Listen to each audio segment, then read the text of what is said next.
Hey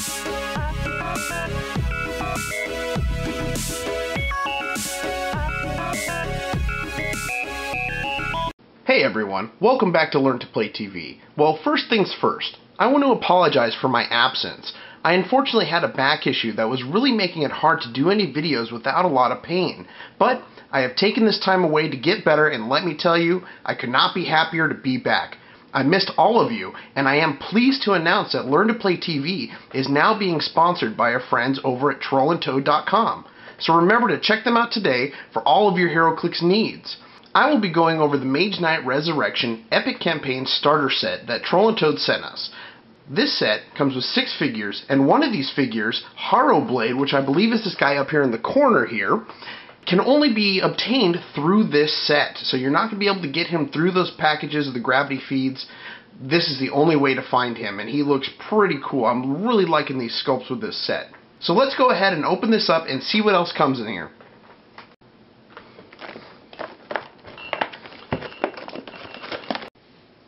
Now that we have everything unboxed, let's take a minute and go over everything that we got. First, you get your 6 characters located right here, as well as your abilities cards for those characters. You get 2 double-sided maps, so for all of you non-math majors out there, that means you get 4 colored maps with this set. You also get your terrain markers, as well as your object markers. Now this starter set also does come with the 2013 core rulebook, as well as the 2013 powers and abilities card. Now these are very important to have, and no Heroclix player should leave home without it. But that's not all you get.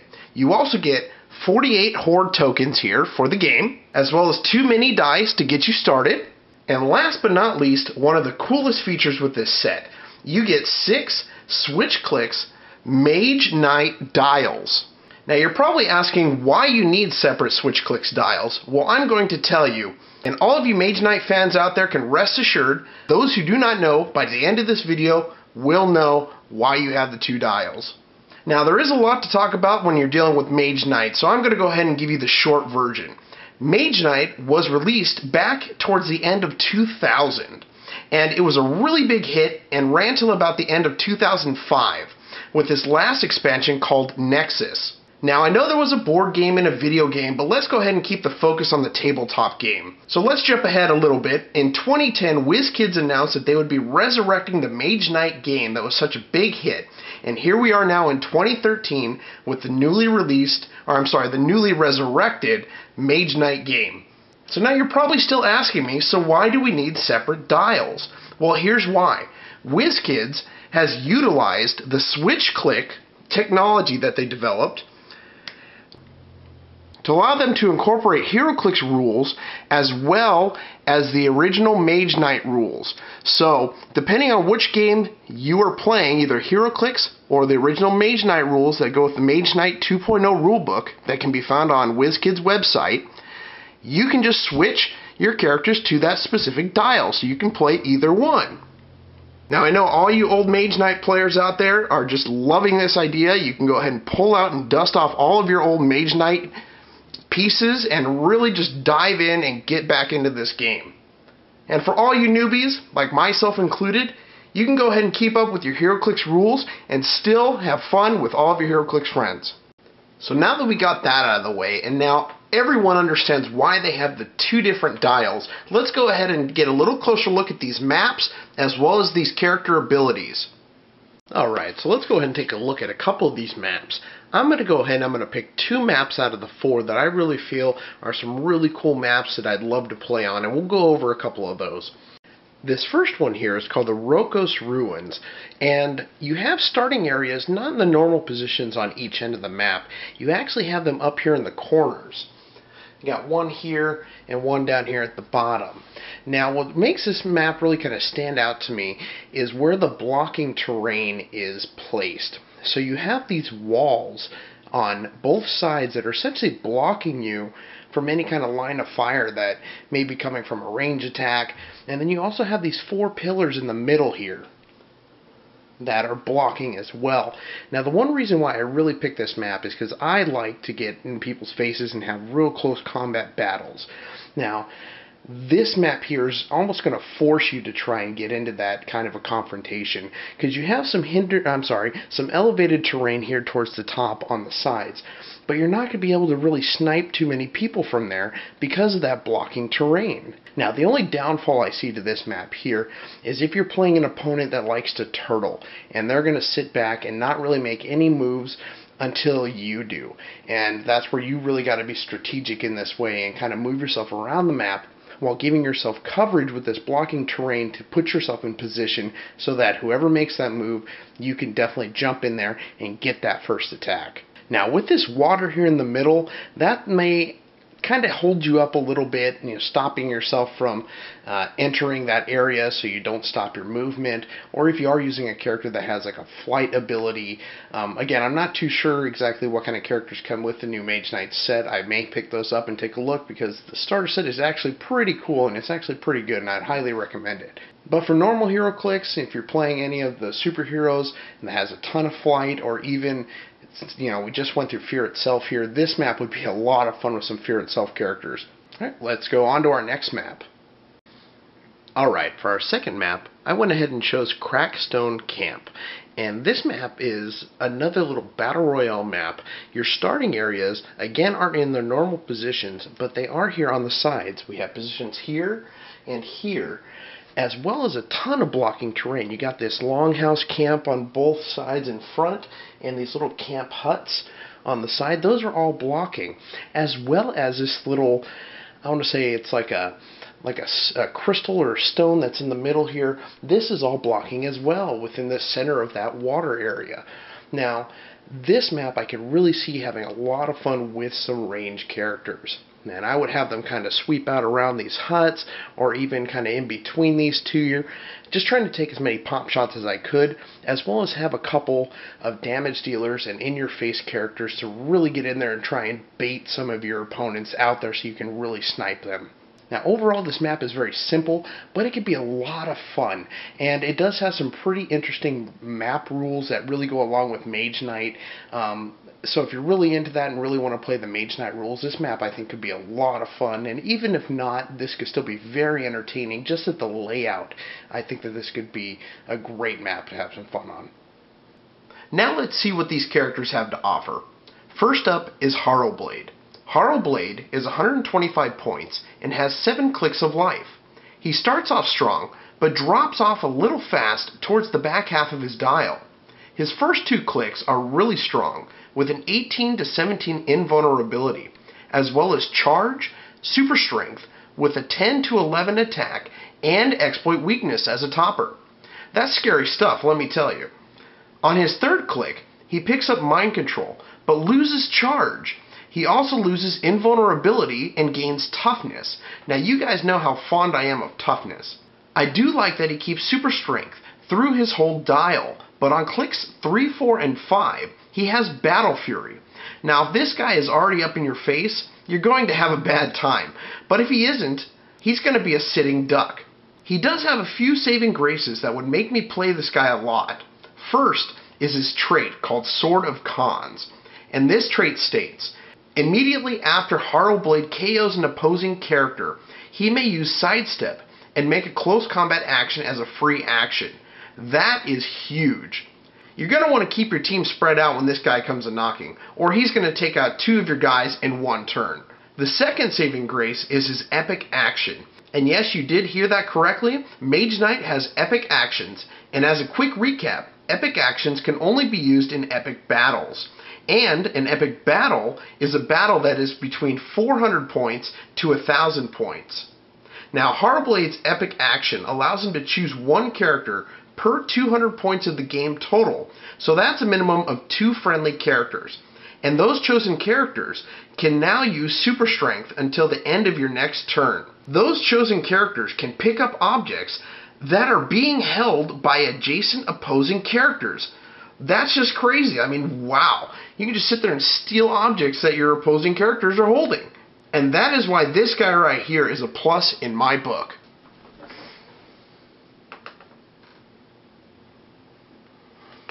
Next is General Mars, who is 125 points to play. Now, he only has 6 clicks of life for 125 points, but this guy can really make you hurt before he's done.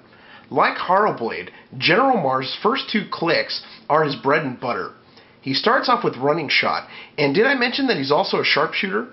He has Penetrating Psychic Blast with an 11 and 10 attack.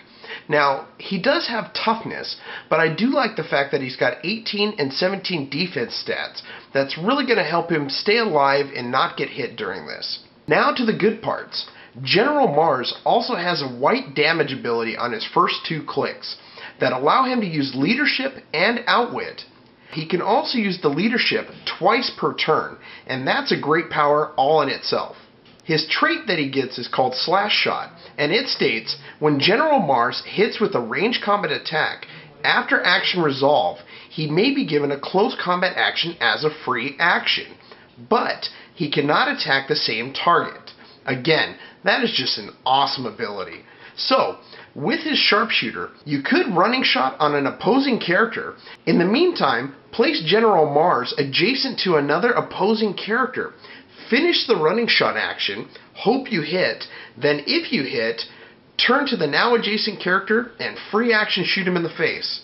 This guy seems like a lot of fun. Oh, I almost forgot. Remember to use that Outwit to take out your opponent's defense abilities, and then it's clear sailing from there. Now, I don't think he can hold his own, but with a decent support and a tanky character leading the way, this guy is really going to be both fun and deadly.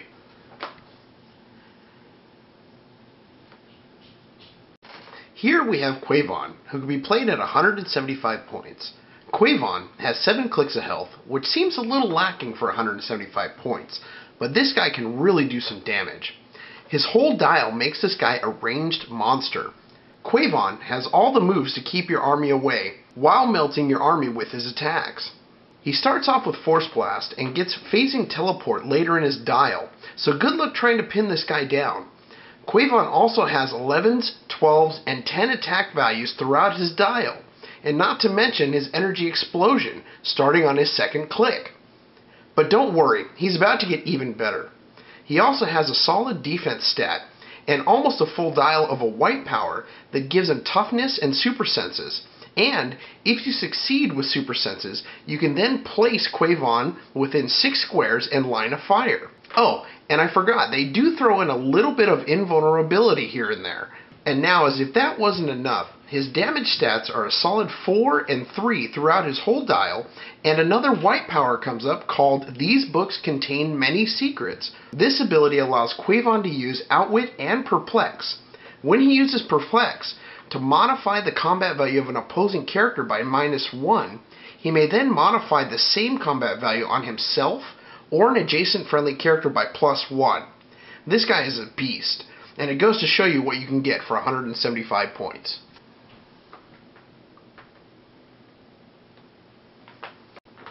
Next up, we have Czar Axis, who can be played at 50 points. He has 6 clicks of life, and for 50 points, I would play him as often as possible. Czar Axis starts off with a white ability that gives him Flurry, Force Blast, and Leap Climb. When Czar Axis uses Flurry this way, and attacks the same target twice, damage dealt by the 2nd attack is penetrating damage. Not bad for 50 points. Czar Axis also has Energy Explosion, Precision Strike, Combat Reflexes, and Exploit Weakness. With all that, I feel Czar Axis is going to be played often.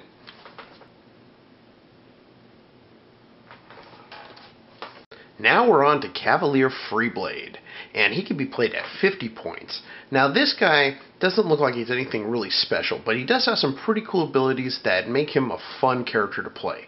For example, he does have this trait. It's called It Makes for a Good Story, and it states, whenever any other character on the map rolls a critical hit or a critical miss, you may remove all action tokens from Cavalier Freeblade. Now that's just pretty cool in general.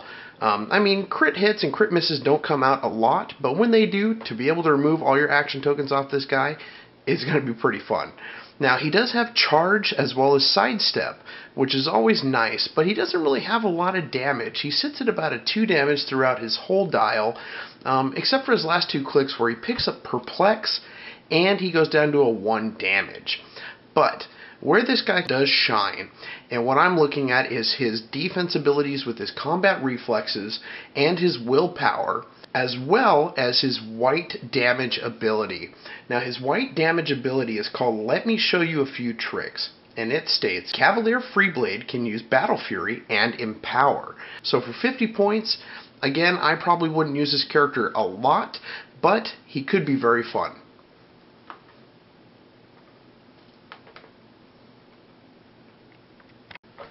Lastly, we have Gloom Fang, who can be played at 75 points.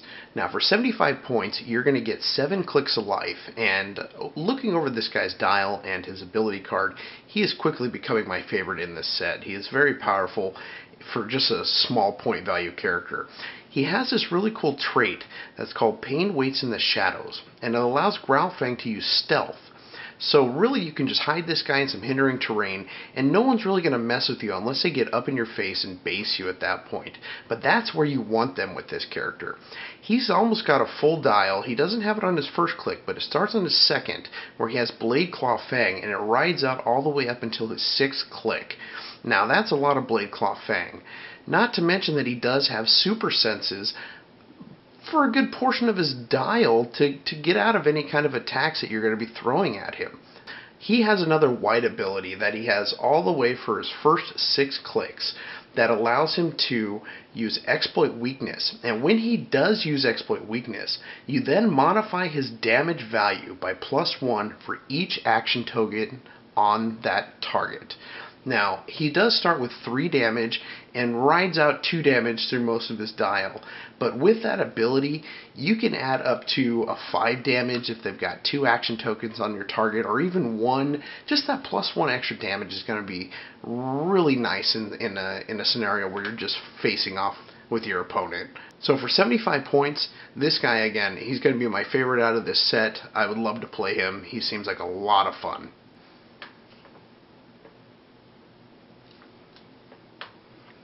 Alright, ladies and gentlemen, that does it for our Mage Knight Resurrection unboxing and review.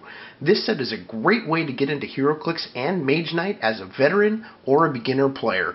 I want to thank all of you for your support while I was away, and I want to thank trollandtoad.com for their support for Learn to Play TV and supplying us with this great set so that I can unbox this and give you guys a great review. For you guys at home and out there watching, go ahead and check out trollandtoad.com today for all of your Heroclix needs. And as always, don't forget to comment, rate, and subscribe, because there's more to come, and I will see you then.